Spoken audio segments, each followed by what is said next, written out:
Quentin Tarantino has made several celebrated and attention-grabbing films. His debut, Reservoir Dogs from 1992, is a classic, and so is Pulp Fiction, which came 2 years later. He's said that Inglourious Basterds contains his best-written scene, but that Once Upon a Time in Hollywood is his greatest film. Well, I don't agree.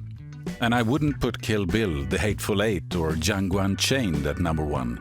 No, the Tarantino movie I think is his very best is the one that premiered in 1997 and featured a lineup packed with stars.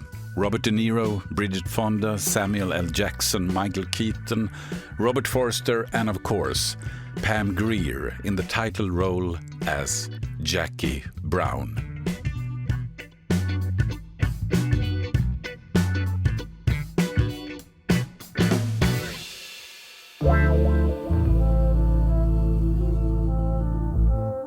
After the massive success of Pulp Fiction, expectations were sky high when Jackie Brown hit theaters. And I know I wasn't alone in feeling a little bit disappointed at first. If Pulp Fiction was like the wildest party in the world, then Jackie Brown felt more like a relaxed night at the bar, with some pretty shady guests hanging around in the corners. The story centers on Jackie Brown, a flight attendant for a pretty lousy airline. Besides her regular duties, she smuggles money for Ordell Roby, played by Samuel L. Jackson. Things go wrong, of course, and soon Jackie finds herself working both for the authorities and for Ordell. But what nobody knows is that she's quietly planning something of her own. And in the middle of all this, she meets Max Sherry, played by Robert Forster, a bail bondsman. They like each other. You can see it right away. And what happens between them turns Jackie Brown into something that feels like a heist movie, though it's really much more than that. So, why do I think this is Tarantino's best film? Well, let me tell you. The legendary director Stanley Kubrick once said, "A film's primary purpose should be more like music. It should evoke feelings and moods. The story comes later." That quote came to mind when I sat down to make this video about Jackie Brown. There's this completely natural, effortless flow in this film that most of Tarantino's other movies just don't have. Sure, his other movies might have more shock value and crazy twists, but how fun are those to rewatch? Once the surprise is gone, there's not much left to experience. And those long, overstuffed dialogues about everyday life, they can be fun the first time. But after that, they start to feel a bit long and overstuffed. I'm not saying Tarantino's movies are bad. I'm just saying I don't feel like rewatching them. Except for Jackie Brown.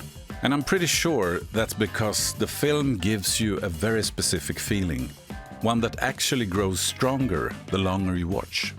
Take Ordell Roby, for example. You can tell right from the start he's not a nice guy. But early on, he's still kind of charming, even funny. By the end, though, he feels like a straight-up demon, and Samuel L. Jackson plays him masterfully. Totally believable, totally chilling. That's the thing about this movie. It's more about feeling than anything else. And when Jackie and Max connect, it's just beautiful. When they listen to the Delphonics at Jackie's place, and the next day Max goes to a record store to buy their tape, you can't help but smile. You just know that's the start of something real. Once again, you recognize that feeling the film is presenting. That's why this is my favorite Tarantino film. It delivers emotions so clearly, so powerfully, that you want to experience them again and again. And that's why I keep coming back to Jackie Brown.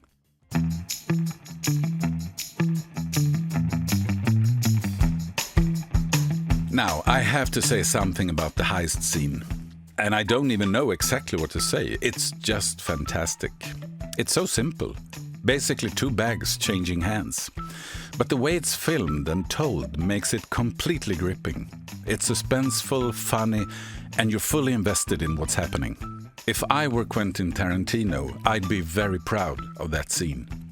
Before I wrap up, I want to highlight a few people and moments that also make Jackie Brown the great experience it is. Let's start with Robert De Niro.